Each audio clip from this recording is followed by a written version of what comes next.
Hello, it's me, Ellen, author, game show host, Emmy winner. But I'm not here to talk about me. I want to talk about Mastercard. They've done something really cool to empower people to pursue their passions. They're sponsoring this year's Grammys, and they brought together 6 emerging artists to create a cover of Willie Dixon's song, You Can't Judge a Book by the Cover, as part of their Start Something Priceless campaign. Today, as in right now, Mastercard is releasing a documentary showing how these artists came together to pursue their passions, and by doing that, they're inspiring others to do the same. Here is an exclusive sneak peek. 1, 2. 1, 2, 3, 4.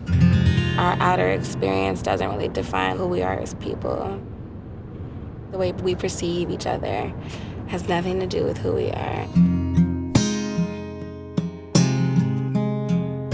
Growing up was hard. I was bullied for being different, the way I thought, the way I spoke, calling me camel lips and horse teeth. Self-acceptance usually comes when you're fed up, trying to be, I don't know, somebody else.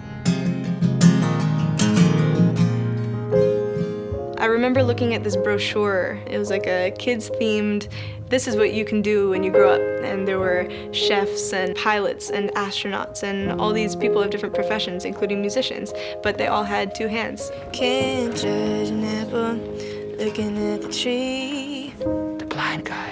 Oh, I don't know. Like, people are just afraid and they don't know how to interact with somebody that's different. And I started playing, and then they were like, oh my God, like, what was that? And I was like, oh, now you talk to me.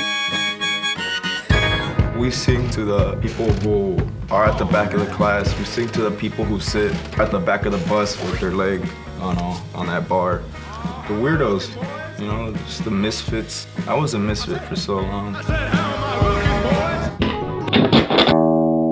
They got a picture of us, and they didn't want us to play because they thought we were a rap group. Labels don't work for a band like Radke because, you know, people think that, like, rock is like the white man's world, you know, but a lot of black people back in the day were doing it, so it's another classic example of it being taken away from us.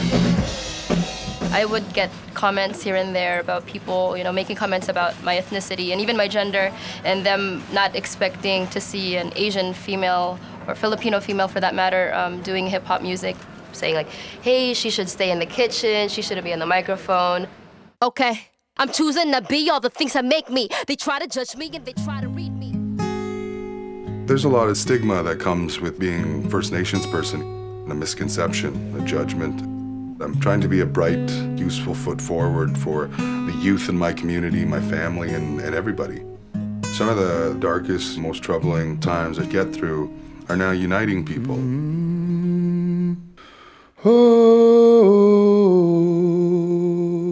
But it's so hard to even begin the process of self-love. But it's like if you show others compassion while working on yourself, it kind of just creates like a little spark of love. It's a little bit for you, a little bit for them.